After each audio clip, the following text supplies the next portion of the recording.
नैबे एमएलए इलेक्शननि उनावनो जों बिथांमोननि जे यूपीपीएल पार्टीनि जेखिनि स्ट्रेंथ जों बेखौ नुनो मोनगोन आरो आल्टिमेटलि बिथांमोना मिरु जिरु जालांगोन।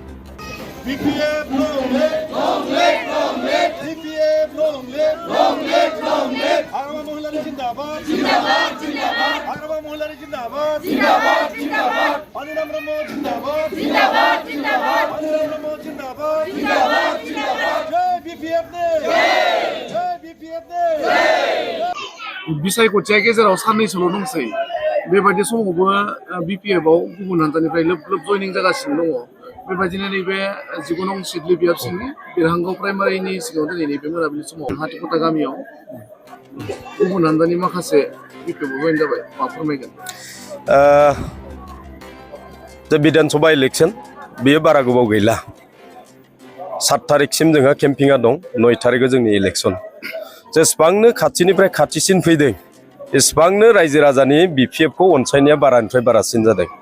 नैबे बिरहांगावनि हाथिख'था गामियाव मोनसे समाव बिपिएफआ 10% दंमोन, किन्तु बेवहाय दिनैनि समाव जों नुनो मोनबाय बेवहाय 75निफ्राय 80%आ दिनै बिपिएफ जाबाय।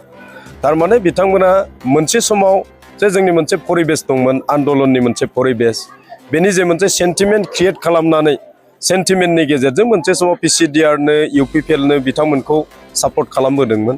नाथाय दिनै जाथिनि थाखाय खामानि मावग्राया सोर, बबे मोनसे पार्टिया, दिनै रायजो राजाफ्रा बेखौ बुजिबाय आरो बे हिसाबैनो दिनै रायजो राजाफ्रा गावसोरनो लिंहरनानै दिनै लोब लोब जयनिं जागासिनो दं। दा मेसेज आं बेखौनो बुंगोन, जोंहा जिहेतु बे 19 नं सिडली चिरां समष्टियाव 2,19,000 भट दं, थ' बेवहाय जोंहा देरहानाया फुरा क्लियारखासै। जोंनि नोजोराव मिनिमाम जोङो 30,000 बारा मोननानै जों देरहागोन। हयथ' बियो 50,000 बाराबो जाहैनो हागौ, किन्तु जोंनि देरहानाया फुरा क्लियारखासै।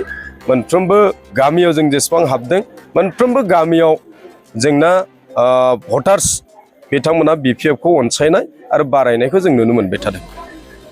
बेरेखा दोलोआ जोबस्रांनायनि लामायाव फैदों। बियो जोबस्रांगोन बेखौबो बुंजाया। पलिटिकेल मोनसे पार्टी हिसाबै थ' बे बिथांमोननि दैदेनगिरि बिथांमोननि सायाव बियो बेस खालामगोन। जुदि यूपीपीएल पार्टीयाव जुदि स्ट्रं दैदेनगिरि लिडारफोर थायोब्ला हयथ' बियो गोलाव सम लास्टिं जागोन। किन्तु नैबे एमएलए इलेक्शननि उनावनो जों बिथांमोननि जे यूपीपीएल पार्टीनि जेखिनि स्ट्रेंथ जों बेखौ नुनो मोनगोन आरो आल्टिमेटलि बिथांमोना मिरु जिरु जालांगोन। Thank you.